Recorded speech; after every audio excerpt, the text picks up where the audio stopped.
Hello प्यारे प्यारे बच्चों, आज हम बेटा इम्पल्स के बारे में स्टडी करेंगे। पिछली क्लास में भी जो हमने वीडियो बनाया था वो भी इम्पल्स के बारे में था। आज भी हम इम्पल्स के बारे में ही क्वेश्चन सॉल्व करेंगे, लेकिन आज जो क्वेश्चन होंगे बेटा वो कल वाले लेक्चर से डिफरेंट होंगे। यानी आज हम पढ़ेंगे वेरिएबल फोर्स अगर हो तो इम्पल्स कैसे सॉल्व करेंगे, ठीक है। तो इम्पल्स का एक बार हम दोबारा से बेटा फॉर्मूला लिख लेते हैं। इम्पल्स हमने क्या लिखा था बेटा अपने कि इम्पल्स क्या होता है, चेंज इन मोमेंटम p2 यानी p2 माइनस p, या इसको हम लिख सकते हैं m into b minus u या फिर f इंटू t। ये कई सारे फॉर्मूले हमने पढ़े थे बेटा। इम्पल्स की जो यूनिट होती है क्या होती है बेटा, यूनिट जो मोमेंटम की यूनिट होती है क्या होगी बेटा, किलोग्राम मीटर पर सेकेंड। या तो ये यूनिट है या आप यहाँ से निकाल सकते हो न्यूटन इंटू सेकेंड, ये इसकी यूनिट। डायमेंशन अगर आपको निकाल दिया बेटा, इसकी डायमेंशन क्या होगी, डायमेंशन देखो न्यूटन की डायमेंशन क्या होती है, mlt माइनस 2 इंटू टी, ये आ गया mlt माइनस 2। ये इसकी डायमेंशन आ गई, ठीक है। तो आज हम क्वेश्चंस ले लेते हैं। तो देखो बेटा पहला क्वेश्चन लेते हैं कि एक बॉल है जो कि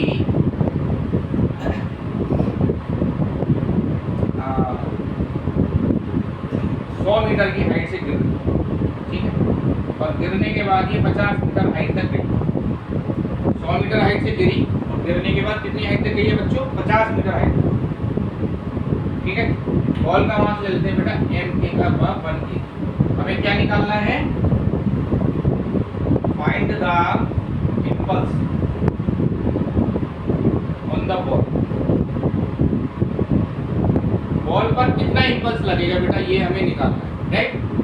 तो बेटा देखो इम्पल्स का फॉर्मूला क्या लिखा हमने, m इंटू b माइनस। तो ये वाली बॉडी को हमने यहाँ से छोड़ा, रिलीज किया। जब ये ग्राउंड पे स्ट्राइक करेगी तो इसकी वेलोसिटी कितनी होगी बच्चों, है ना। u का मतलब क्या है बच्चों, ग्राउंड पर स्ट्राइक करने से जस्ट पहले की वेलोसिटी कितनी होगी। तो वो आप इससे निकाल सकते हो, v square equal to u square plus 2gh से initial velocity 0 plus 2g into h का मतलब 100, यानी 20 इंटू 100, ठीक है बेटा। ये आ गया 2000 वेलोसिटी हो गई। इसका अंडर रूट ले लेते हैं, अंडर रूट 2000 यानी 2000 का क्या मतलब है बेटा, 100 का तो आ गया 10 अंडर रूट 20 को क्या लिखते हैं 4 इंटू 5, है ना। 4 का स्क्वायर रूट हो गया 2, तो ये हो गया 20 रूट 5। यानी जैसे ही ये बॉल स्ट्राइक करेगी तो इसकी वेलोसिटी क्या होगी, 20 रूट 5। समझ में आ गया बच्चों। अब इसी तरह से ये बॉल जब हाईएस्ट पॉइंट पे जा रही है, गिरने के बाद ये जा रही है 50 मीटर हाइट तक। तो अब आप देखो बेटा ए से बी पोर्शन में गिरने से जस्ट पहले इसकी वेलोसिटी u है, गिरने के जस्ट बाद मान लेते हैं इसकी वेलोसिटी v, ये वेलोसिटी v है। मान लेते हैं फाइनल वेलोसिटी जब हाईएस्ट पॉइंट पे जाएगी तो कितनी हो जाएगी बेटा, 0।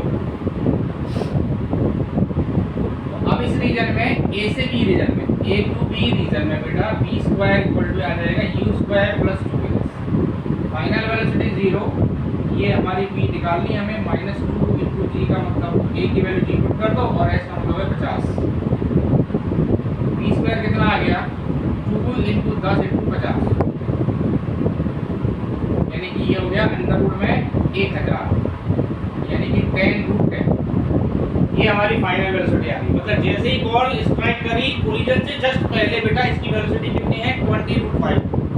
कोलिजन के जस्ट बाद में बेटा इसकी वेलोसिटी है 10 रूट 10, ठीक है।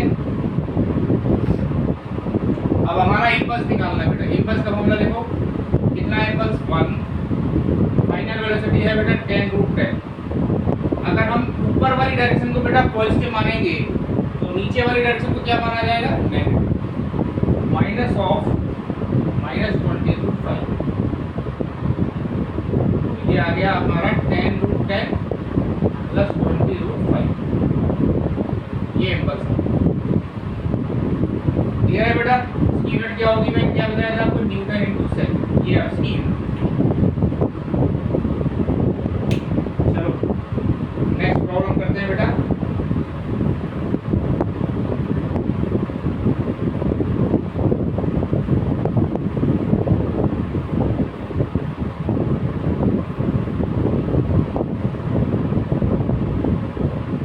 अब हम कुछ करेंगे बेटा ग्राफिकल प्रॉब्लम। ग्राफिकल प्रॉब्लम्स मतलब हमें निकालना तो इंपल्स है, लेकिन ग्राफ अगर हमें गिवन होगा तो ग्राफ से हम इंपल्स को कैसे सॉल्व करेंगे। तो फॉर एग्जांपल ले लेते हैं, देखो जैसे एक्स ग्राफ, एक क्वेश्चन ले लिया बेटा example, x graph of a body of mass 1 kg is given है, ठीक है। हमसे क्या पूछा बेटा? Find the impulse at t equal to 2 second. 2 second पर हमसे इम्पल्स पूछा। ग्राफ आपको ऐसे दिया हुआ, ये x है, ये t, इस तरह से आपको ग्राफ दिया हुआ, ये 0, ये 2 एंड ये 4।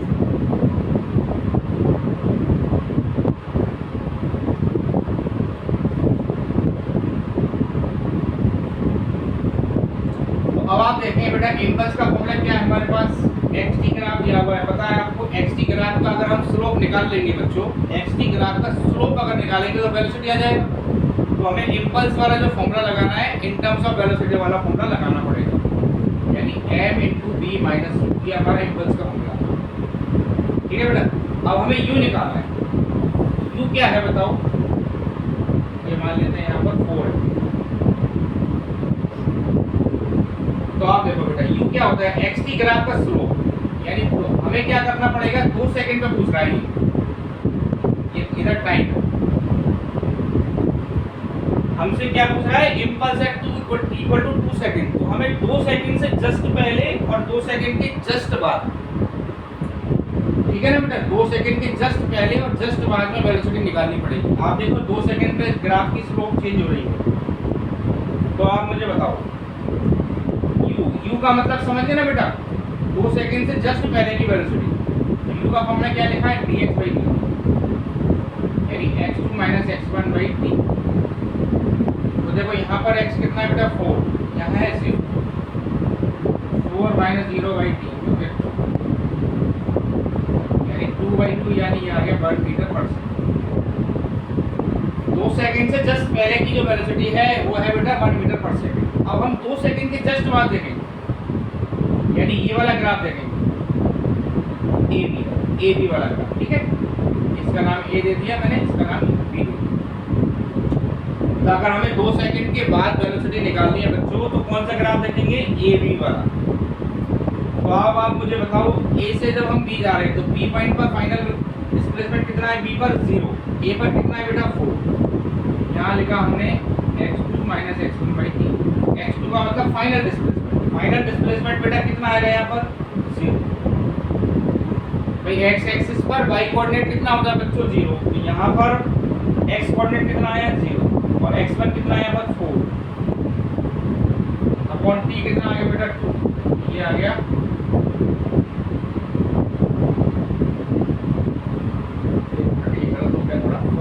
0, दिस इज 4/2, 2 मीटर पर सेकंड, ठीक है।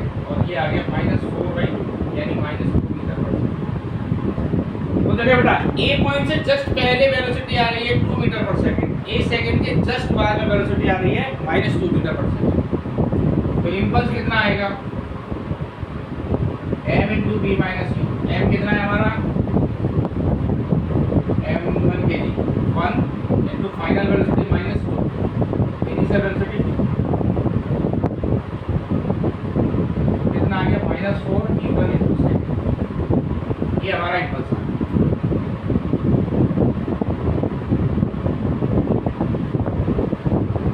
ठीक है बच्चों, क्लियर हो गया? एक और हम क्वेश्चन ले लेते हैं बेटा।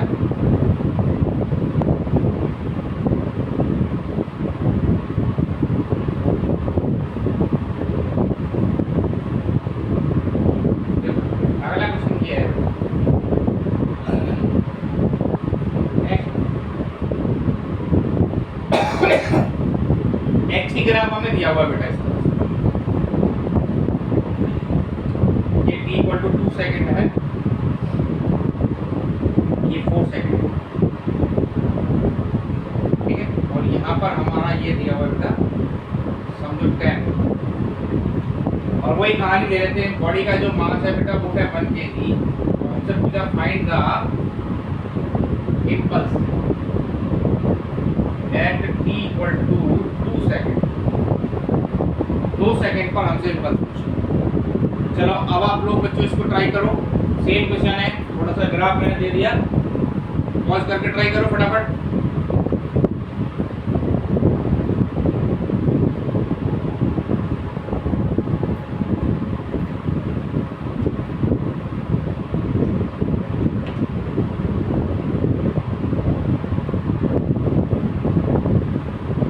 हो गया बच्चों? नहीं हुआ? चलो देखो, तो अब फॉर्मूला वही लगाना है बेटा, impulse equal to m into v minus u।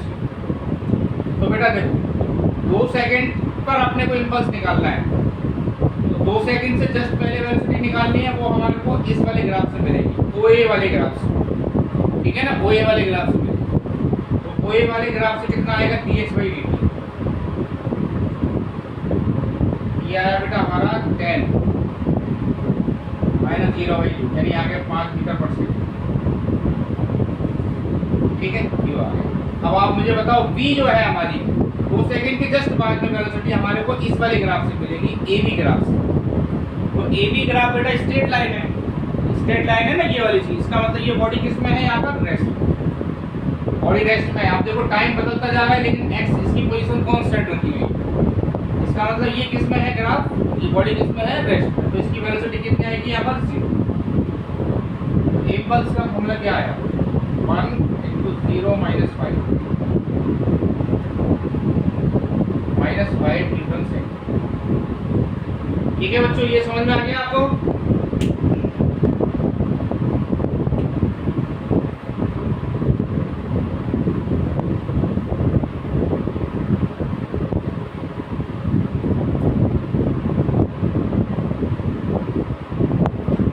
अब हम करेंगे बेटा इम्पल्स बाय वेरिएबल फोर्स। अगर हमारा बेटा फोर्स वेरिएबल हो तो इम्पल्स कैसे निकालेंगे?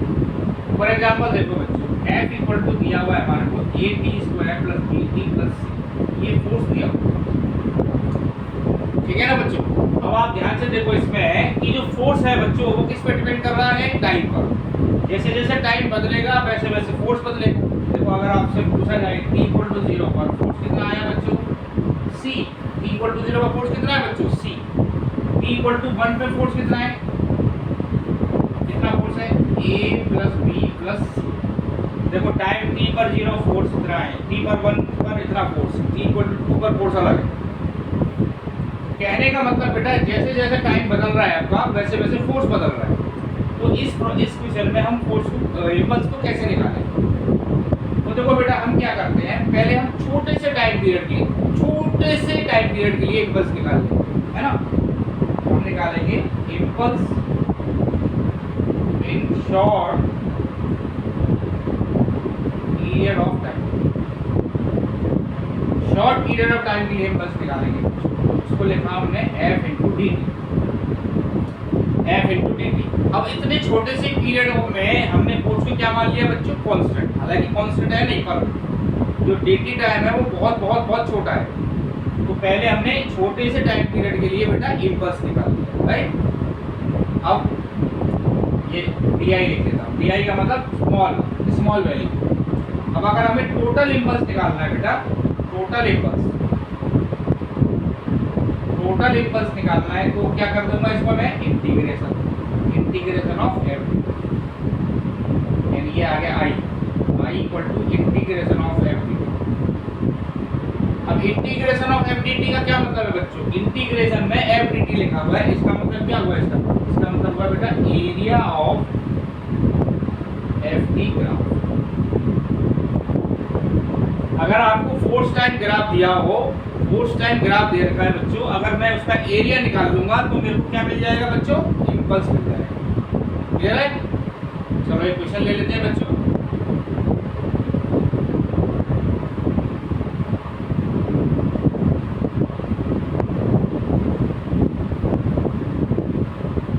देखो जैसे एक क्वेश्चन लिया बेटा हमने,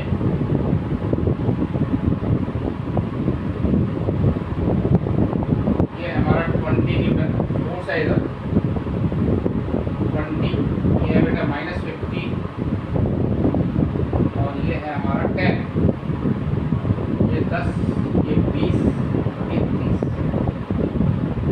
टाइम, ठीक है? टाइम है ना, टाइम देखता है बेटा second.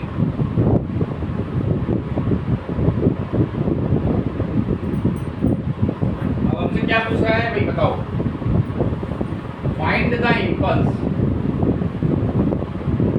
Find the impulse at t equal to 30 seconds.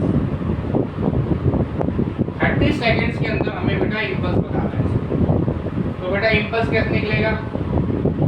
देखो इस पूरे ग्राफ का एरिया लेना है, पहले ये वाला एरिया ले लो, फिर ये वाला ले लो, फिर ये वाला ले लो। ये वाला एरिया लेंगे बेटा, ये देखो ये वाला एरिया ये है A1, नीचे का एरिया नेगेटिव लेना है आपको बेटा -A2 और ऊपर का एरिया लेना है पॉजिटिव। ऊपर पॉजिटिव, नीचे नेगेटिव और पॉजिटिव। जैसे आप डिस्प्लेसमेंट निकालते हो ना बेटा, वेलोसिटी ऑफ टाइम ग्राफ का एरिया, तो डिस्टेंस निकालने के लिए तो सारा ऐड कर देते हैं। डिस्प्लेसमेंट में क्या करते हैं हम लोग, नीचे वाला एरिया को नेगेटिव लेते हैं, सेम वहाँ यहाँ पर। बताओ बेटा A1, ये जो एरिया है इसको A1 मान रहा हूँ, इसको A2, ये मान रहा हूँ बेटा A2। तो A1 कितना आया बताओ बच्चों, 20 × 10, तो क्या 200, 20 × 10 लेंथ इंटू विड्थ, राइट? तो यहाँ बेटा ये 10 है और ये 15 है, -15 × 10, ठीक है? -15 × 10 प्लस A3 कितना आ गया बेटा 10 × 10। ध्यान रखना बेटा, ऐसा है ना, यहाँ पर जो नीचे का एरिया है वो नेगेटिव आएगा। अब ऐसा मत करना कि आपने यहाँ भी माइनस लिख दिया और यहाँ भी -15 लिखोगे, तो ये माइनस माइनस प्लस हो जाएगा, गलत हो जाएगा। मतलब नीचे का एरिया नेगेटिव लेना है, एक ही बार माइनस लिखना है, या तो यहाँ माइनस लिख लो या -15 लिख लो। क्लियर है? नीचे का एरिया बेटा क्या आना चाहिए, नेगेटिव। तो ये हो गया बेटा 200 -150 + 100, 300 - 150 न्यूटन सेकेंड। ये हमारा आ गया इम्पल्स।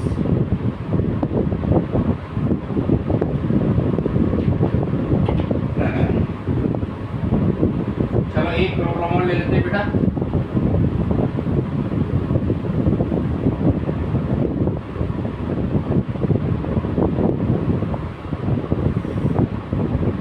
ये देखो, ये हमें फोर्स टाइम ग्राफ दिया हुआ बेटा 50, 5, 10, 15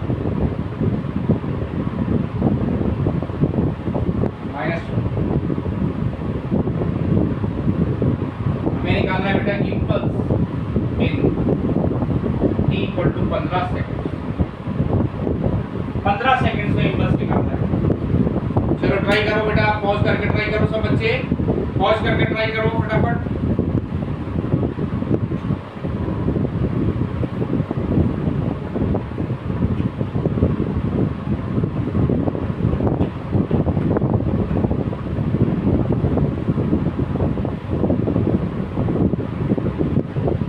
हो गया, जिनका हो गया वो ठीक है बेटा, जिनका नहीं है वो इधर देखें। देखो इम्पल्स निकालना है बेटा, तो यहाँ पर एक एरिया A1, एक एरिया A2, तो इसका एरिया निकाल लो पहले A1। इसका एरिया कितना आएगा बेटा, ये ट्राइंगल है 1/2 इंटू बेस है बेटा 10 इंटू हाइट है 50, ठीक है? यहाँ देखेंगे माइनस, ये वाला ये नेगेटिव आएगा 5, ये 5 हो गया, और ये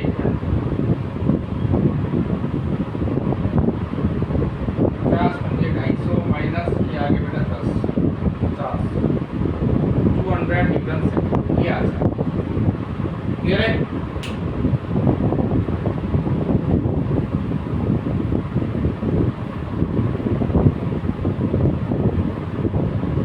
चलो बेटा अब देखें, समझो एक हमारे को क्वेश्चन दिया कि बेटा m = t² + t + 1, हमसे बोला उसने, भाई बताओ find the impulse in t equal to 2 seconds, 5 second, t equal to 5 seconds में हमसे इम्पल्स पूछ रहा है, राइट बेटा। तो अब आपको देखो बेटा फोर्स की इक्वेशन दे रखी है, जब आपको इक्वेशन दे रखी हो t की टर्म में, वो इम्पल्स कैसे निकालोगे बच्चों, इंटीग्रेशन ऑफ f dt, ठीक है। लिमिट कहाँ से कहाँ तक तो देख लेंगे। f की वैल्यू क्या है यहाँ पर बच्चों, t square plus t plus 1 है ना, this is the value of t, f to t। अब लिमिट कहाँ तक कह रहा है, 5 सेकंड तक, मतलब 0 से लेके 5 सेकंड तक आपको इसकी लिमिट लगाना। इम्पल्स कितना आएगा देखो, t स्क्वायर का इंटीग्रेशन कितना आएगा, t क्यूब बाई 3, t का कितना आ गया t स्क्वायर बाई 2, और ये 1 का कितना आ गया 0 से 5, ठीक है। तो लिमिट लगा लो बेटा, पहले अपर लिमिट लगाओगे आप 5 cube by 3 plus 5 square by 2 plus 5 minus, बाकी तो 0 हो गया सारा। ये आया बेटा 125 by 3 plus 25 by 2 plus 5 minus, ठीक है। इसको सॉल्व कर देंगे, आंसर आ जाएगा, ये इम्पल्स आ गया। क्लियर है बेटा। तो देखो हमने सभी तरह की वैरायटीज के क्वेश्चंस कर लिए बेटा। इम्पल्स जब फोर्स कांस्टेंट होता है, इम्पल्स जब आपको ग्राफ दे रखा होता है, और इम्पल्स जब हमें फोर्स वेरिएबल हो, तो इस तरह से क्वेश्चंस कर लिए।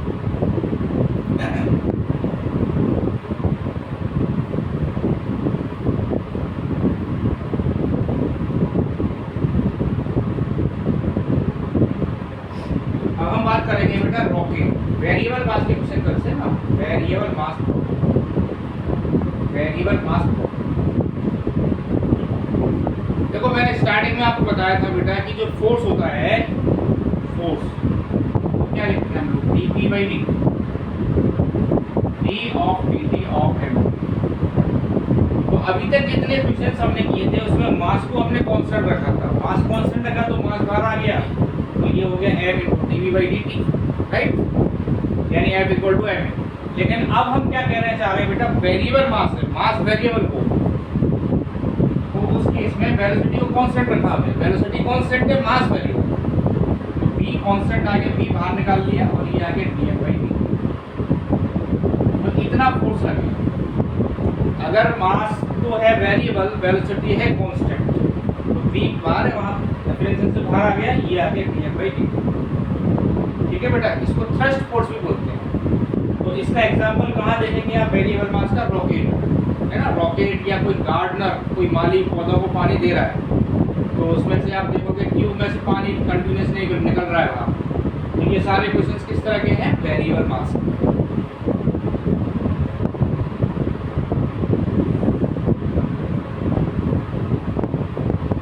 तो देखो बेटा रॉकेट, हेडिंग डालो रॉकेट प्रपोजल, रॉकेट प्रपोजल।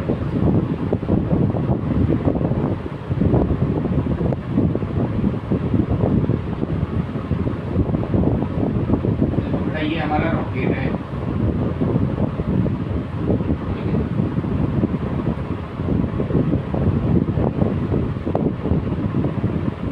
ये रॉकेट। आप देखते हैं बेटा रॉकेट क्या होता है, रॉकेट ऊपर जा रहा है तो वो ग्रेविटी के अगेंस्ट में जाता है, इसका मतलब ग्रेविटी के अगेंस्ट में जा रहा है, तो ग्रेविटी से ज़्यादा कोई फोर्स उसके ऊपर की तरफ लग रहा होगा। तो मान लेते हैं बेटा m0 जो है ना, इसका initial mass, initial mass of rocket, ठीक है। m0 क्या है बच्चों, इनिशियल मास है रॉकेट, और m क्या चीज है बेटा, mass of rocket at any time, mass of rocket at any instant, ठीक है। और u क्या चीज है बेटा, इसमें u है relative velocity of exhaust gas,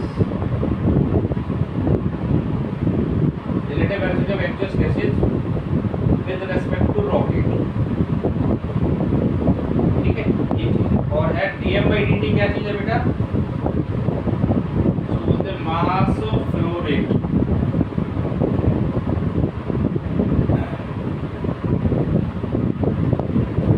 जैसे आप रॉकेट को ब्लास्ट करोगे बेटा तो क्या होता है, इसमें से नीचे से गैस निकलती है। ये जो m0 मैंने मास लिया है ये किसका मास है, ये जो मास है रॉकेट का प्लस इसमें जो आपने फ्यूल भरा, टोटल मास है फ्यूल का प्लस रॉकेट का टोटल मास है बेटा, है ना। और m क्या चीज़ है, mass of rocket and any state, क्योंकि इसमें से फ्यूल निकलता जा रहा है, गैसेज निकल रही है तो इसका मास कम होता जाएगा, तो m किसी स्टेट मास। u क्या चीज़ है, जो यहाँ से गैस निकल रही है, गैस जो निकल रही है उसकी वेलोसिटी है u, किसके रिस्पेक्ट में बेटा, रॉकेट के रिस्पेक्ट। और df/dt क्या चीज़ है, मास पर रेट, कितने रेट से मास निकल रहा है। तो देखो बेटा जब हम रॉकेट को फायर करते हैं तो इसमें ऊपर की तरफ एक थ्रस्ट फोर्स लगता है, थ्रस्ट फोर्स जिसकी वैल्यू अभी क्या लिखी मैंने, u × df/dt। और नीचे कौन सा फोर्स लगेगा बेटा, इससे mg, ठीक है ना। अब चूंकि रॉकेट ऊपर जा रहा है तो डेफिनेटली ऊपर वाला फोर्स ज़्यादा होगा, रॉकेट ऊपर जा रहा है। क्या इक्वेशन आएगी बेटा, u × dm/dt minus mg equal to ma, u dm/dt minus mg equal to ma, ठीक है। तो बेटा a कितना आ गया, m को डिवाइड कर दो, u/m minus u/m dm/dt minus, ये हमारा रॉकेट आ गया, रॉकेट का आ गया बेटा acceleration, u/m dm/dt minus c equals to v। ये क्या चीज है, acceleration of the rocket at any time t। अब यहाँ पर एक चीज याद रखने योग्य है बेटा, कि जो m है क्योंकि m तो वेरिएबल है, m कांस्टेंट नहीं है यहाँ पर, क्योंकि जैसे जैसे गैस इसमें से निकलती जाएगी रॉकेट का मास कम होता जाएगा, समझ रहे हैं बच्चों। तो पहले आप जब आपको एक्सेलरेशन निकालोगे तो पहले m निकालना पड़ेगा, m कितना है, तो आप देखो कैसे निकालोगे, इधर निकालो, देखो यहाँ पर जो dm/dt है ये क्या है बेटा, मास फ्लो रेट, मतलब ये क्या कहता है कि इन टाइम dt टाइम में से रॉकेट में से कितना मास निकल गया, dm, in time dt mass ejected from the rocket, कितना निकल गया बेटा, dm। In time dt time में जैसे रॉकेट को ब्लास्ट किया dt टाइम में इसमें से dm मास बाहर निकल गया, in time dt mass ejected in the rocket dm। तो अगर मैं कहूँ in unit time mass ejected कितना होगा, मास इजेक्टेड कितना है बेटा, dm/dt, ठीक है, यूनिट टाइम में इतना मास इजेक्ट होगा। अब अगर मैं कहूँ कि t टाइम, कोई टाइम लिया मैंने t, उसमें से कितना मास इजेक्ट हो गया इस रॉकेट से, in time t mass ejected equal to dm/dt into t, ठीक है, dm/dt इनटू t। तो अब मुझे बताओ बेटा जो मास है t टाइम में इतना मास रॉकेट से निकल गया, dm/dt इनटू t इतना मास निकल गया, तो बचा कितना, मास लेफ्ट, मास लेफ्ट। तो m कितना आएगा, इनिशियल मास बेटा m0 माइनस इसमें से ये मास निकल dm/dt, कितना मास आए इसी टाइम पर,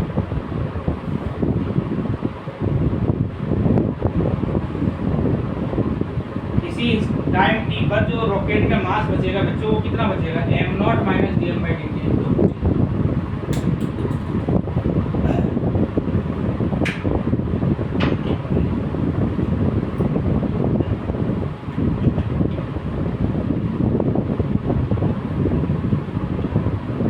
क्लियर है बच्चों। अच्छा अब इसमें देखो एक प्रॉब्लम तो एक्सेलरेशन वाला क्वेश्चन आएगा, दूसरा आपसे पूछेगा कि क्या पूछेगा, दूसरा केस नंबर 2 दे दो, क्या पूछा उसने, find the thrust force needed just to lift the rock। मैं इस पे कितना थ्रस्ट फोर्स लगाऊं ताकि ये रॉकेट जस्ट लिफ्ट हो जाए, यानी रॉकेट को जस्ट लिफ्ट कराना अभी, है ना, उसके अंदर एक्सेलरेशन नहीं लाना, जस्ट लिफ्ट कराना बच्चों। तो क्या इक्वेशन आएगी उस केस में बेटा, u dm/dt, इसको हम किसके इक्वल कर देंगे, mg, ठीक है। तो इससे हमारे पास फर्स्ट फोर्स आ जाएगा, ये u dm/dt। तो कोई वैरायटी से क्वेश्चन पूछेगा आपसे, या तो वो पूछेगा एक्सेलरेशन या thrust force needed to just lift the rocket. तो जितना mg लग रहा है एटलीस्ट उतना ही फोर्स मुझे ऊपर लगाना पड़ेगा थ्रस्ट फोर्स के लिए। तो अब एक प्रॉब्लम ले लेते हैं बेटा।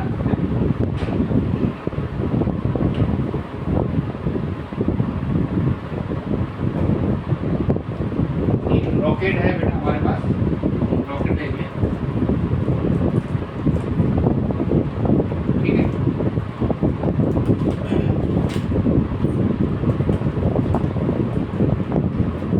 इस रॉकेट का बेटा इनिशियल मास हमें दिया हुआ है, समझो 5700।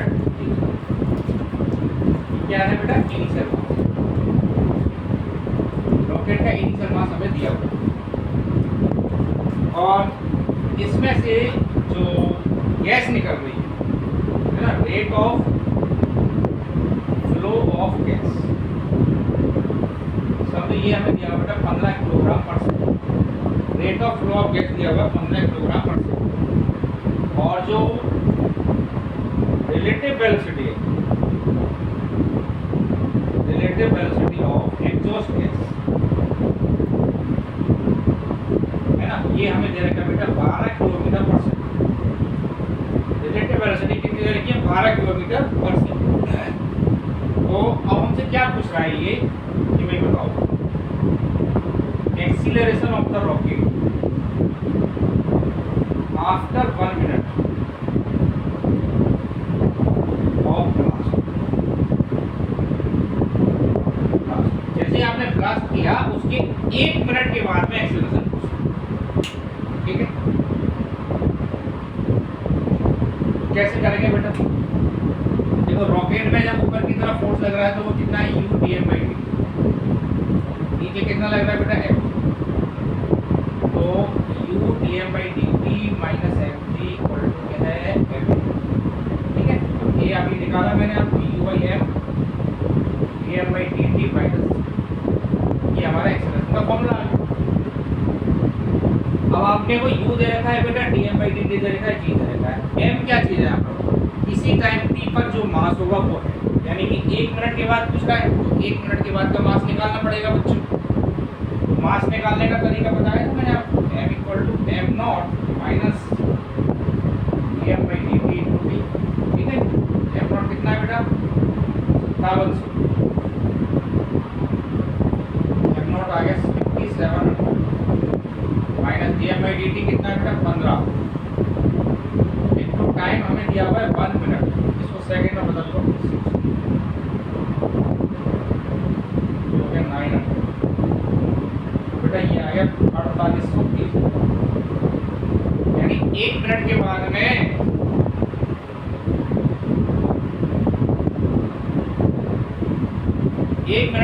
बेटा जो रॉकेट का मास बचेगा वो कितना रह जाएगा, 4800 kg। अब आप इसमें डालो u कितना है बेटा हमारे पास, u है 12 किलोमीटर पर सेकंड, इसको मीटर पर सेकंड बदल लो, 12000 बाई m है बेटा 4800। dm/dt है बेटा हमारे पास कितना है, 15।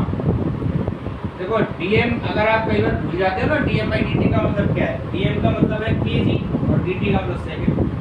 किलोग्राम पर सेकंड जिस चीज की यूनिट होगी, क्वेश्चन में आपको दे रखा होगा किलोग्राम पर सेकंड, इसका मतलब वो क्या है, dm/dt।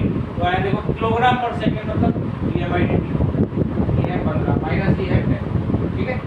अब देखो क्या हुआ बेटा, 1 बढ़िया, ठीक है। 1248 ऊपर रह गया बेटा 150/4 माइनस 10। 150/4 कितना है बेटा, 37.5 माइनस 10, ये आ गया 27.5 मीटर पर सेकंड। 27.5 मीटर पर सेकंड स्क्वायर इसका एक्सीलरेशन होगा कितने टाइम के बाद बेटा, 1 मिनट के बाद। समझ में आ गया सभी बच्चों को, क्लियर हो गया ना अच्छे ढंग से। चलो एक और क्वेश्चन लेते हैं बच्चों।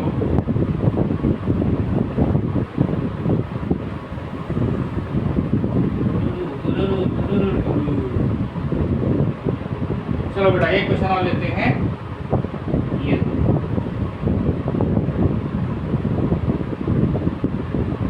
ये रॉकेट है बेटा, इसका मास हमें दे रखा है 10,000 की, है ना, 10,000 की। ठीक है, क्या पूछा उसने? Find the thrust needed to just overcome the rocket. Sorry, just find the thrust needed to just overcome the weight. क्या ऐसे लिख लो, find the thrust needed to just lift the rocket, है ना, just lift the rocket. Thrust force कितना लगाऊं मैं इसको जस्ट लिफ्ट कराने के लिए? तो अभी आपको मैंने फॉर्मूला बताया, जस्ट लिफ्ट कराने के लिए UDM/dt, इसकी वैल्यू क्या होगी बेटा? mg। ठीक है, UDM/dt इक्वल टू F, यानी आपने को ये बात चीज पूछा है, UDM/dt पूछ रहा है बच्चों। UDM/dt कितना आएगा? mg के बराबर। m कितना आया यहाँ पर? 10,000 इंटू g, 10 ले लो, 1 2 3 4 5, 5, यानी कि 1,00,000 न्यूटन फोर्स लगाना पड़ेगा ऊपर की तरफ जस्ट लिफ्ट करा। ले रहे बच्चों?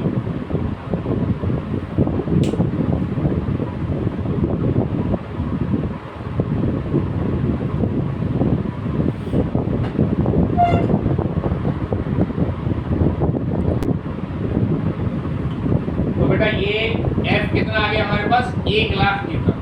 ठीक है, 1,00,000 न्यूटन हमें फोर्स लगाना है।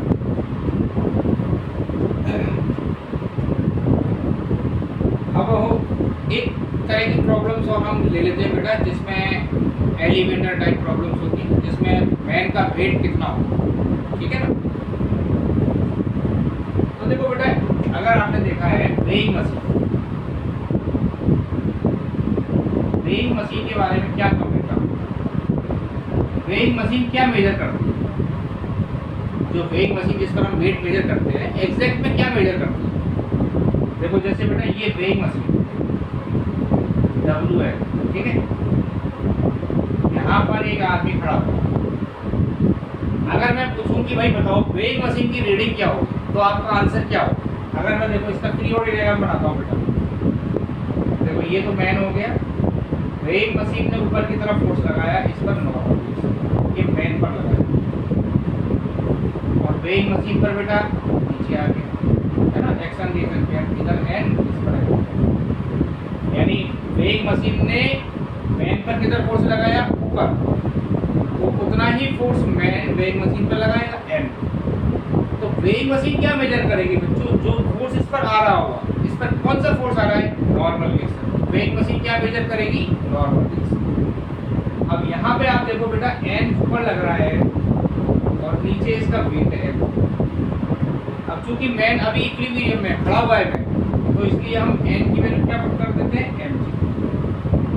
तो हम ये बोल देते हैं कि भैया एन की वैल्यू mg आ रही है, इसलिए वेइंग मशीन क्या मेजर कर रही है? वेट।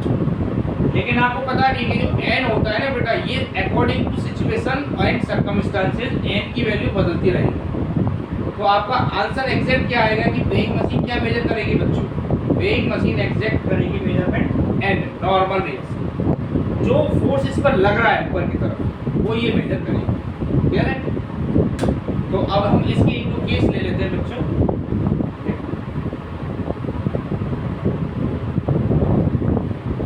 अब हम क्या करते हैं, वेइंग मशीन को बेटा लिफ्ट में रख देते हैं।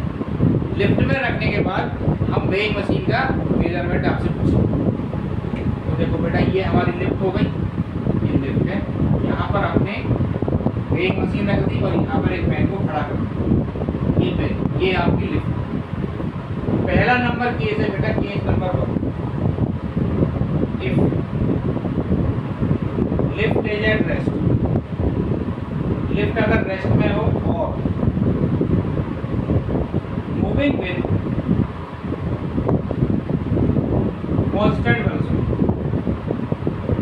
अगर लिफ्ट जो है बेटा कांस्टेंट वेलोसिटी से जा रही है। लिफ्ट इज एट रेस्ट और moving with constant velocity up और डाउन। लिफ्ट कांस्टेंट वेलोसिटी से ऊपर या नीचे जा रही है, तो इसका मतलब क्या हुआ बेटा, एक्सेलरेशन कितना आएगा, 0। ठीक है ना। लिफ्ट अगर रेस्ट में है या कांस्टेंट वेलोसिटी से ऊपर या नीचे कहीं भी जा रही है तो एक्सेलरेशन 0 आएगा। तो अगर आपसे पूछे वेइंग मशीन की रीडिंग क्या होगी, तो आप वेइंग मशीन का मतलब वेइंग मशीन पे जो फोर्स आ रहा है, ठीक है ना, वेइंग मशीन में कौन सा फोर्स आ रहा है, नॉर्मल रिएक्शन, मतलब n की वैल्यू बता दो। तो अब अगर आपसे n की वैल्यू निकालने के लिए आप मैन का एमपीडी बना लो, है ना, मैन का एमपीडी। मैन के लिए क्या लिखा बताओ, n इक्वल टू n और ये mg, क्योंकि मैन पर कोई एक्सेलरेशन तो लग नहीं रहा। n की वैल्यू क्या होगी बेटा, mg, यानी वेइंग मशीन क्या मेजर करेगी, mg के बराबर। क्लियर हो गया ना बेटा, पहला केस। अच्छा, अब दूसरा केस देखें कि अगर lift, case number 2, lift is moving up, lift move कर रही है ऊपर विद एक्सीलरेशन a से लिफ्ट ऊपर जा रही है। तो अब आप मुझे बताओ कि वेइंग मशीन की रीडिंग क्या होगी। ठीक है, तो अब आप मुझे बताओ n का, अगर मुझे मैन का फ्री बॉडी डायग्राम बनाना है इस बार, तो क्या इक्वेशन लिखेंगे मैन के लिए। मैन पर n लग रहा है, ऊपर नीचे लग रहा है, क्या लिखेंगे बेटा, n माइनस mg, है ना, इक्वल टू क्या लिखना पड़ेगा, n हो गया mg प्लस m। देखो हम वेइंग मशीन की रीडिंग बताना चाह रहे हैं, लेकिन हम जो इक्वेशन लिख रहे हैं वो लिख रहे हैं मैन के लिए, क्योंकि जो n मैन पर लगेगा उतना ही तो वेइंग मशीन पर लगेगा, राइट। तो इसलिए हम n निकाल रहे हैं मैन की हेल्प से। तो बेटा n कितना आया इसमें, mg प्लस m, यानी n की जो वैल्यू है बेटा mg से ज़्यादा होगी। यानी इस बार इस वाली कंडीशन में जो वेइंग मशीन की रीडिंग होगी वो मैन के एग्जैक्ट वेट से ज़्यादा होगी। तो मैन का एग्जैक्ट वेट कितना है बेटा, mg, और यहाँ कितना रीड कर रहा है ये, mg प्लस ma, mg से ma अमाउंट ज़्यादा हो गया, समझ गए ना, mg प्लस m। इसको आप ऐसे भी लिख सकते हो, m into g plus m। Case number 3 ले लेते हैं बेटा, लिफ्ट जो है मूव कर रही है डाउन,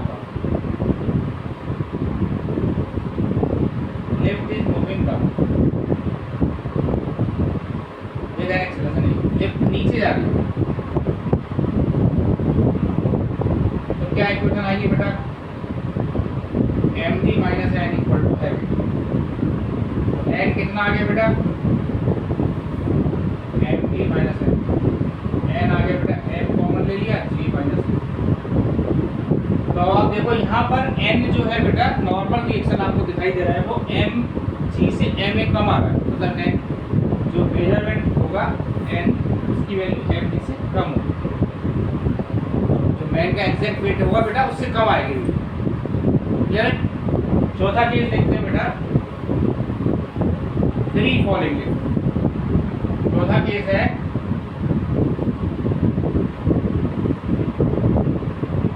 फ्री फॉलिंग लिफ्ट। समझो ये लिफ्ट है बेटा, अगर इस लिफ्ट की रस्सी टूट जाए, कट जाए बीच में से, तो ये लिफ्ट 3 से गिरना स्टार्ट करेगी, तो ये a इक्वल टू g से नीचे गिरेगी, ठीक है ना बेटा, नीचे गिरेगी कितने से, a इक्वल टू, यानी फ्री फॉलिंग वाला केस हो गया ना, अगर लिफ्ट की रस्सी टूट गई तो ये नीचे गिरेगी। क्या इक्वेशन आएगी बेटा, mg minus n equal to ma, mg minus n equal to m into g। n कितना आ गया बेटा, mg minus n, normal reaction आ गया हमारे पास 0। नॉर्मल रिएक्शन 0 का मतलब है बेटा कि जो मैन का वेट होगा, नॉर्मल रिएक्शन को हम क्या बोलते हैं, कांटेक्ट फोर्स, यानी मैन कांटेक्ट छोड़ देगा। वेइंग मशीन की रीडिंग कितनी आ रही है बच्चों, इसमें 0 का मतलब क्या हुआ, 0 मतलब उसका कोई फोर्स ही नहीं लग रहा। तो ये जो कंडीशन है इसको बोलते हैं वेटलेसनेस, यानी जो मैन है इस वाली कंडीशन में उस वेइंग मशीन से कांटेक्ट छोड़ देगा। इसको क्या बोलते हैं हम लोग, वेटलेसनेस। ठीक है, समझ में आया बच्चों। तो बेटा आज की क्लास में इतना ही। आज हमने क्या क्या पढ़ा, पहले तो हमने इम्पल्स किया बेटा, वेरिएबल मास के इम्पल्स किया था जिसमें फोर्स वेरिएबल था, उसके इक्वेशंस किए, ग्राफ्स किए, है ना। उसके बाद में क्या किया बेटा, रॉकेट, और उसके बाद ये चीज़। आई थिंक आपको सबको समझ में आ गया होगा। Thank you.